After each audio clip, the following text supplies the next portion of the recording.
In front of me is POCO X8 Pro, and today I would like to show you how you can edit password in Passwords Manager.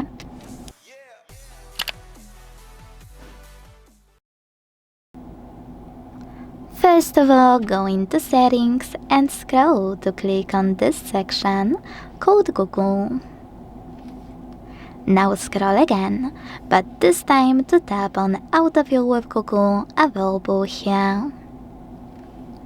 Finally, after tapping on Google Password Manager, you can click on any password you wanna edit.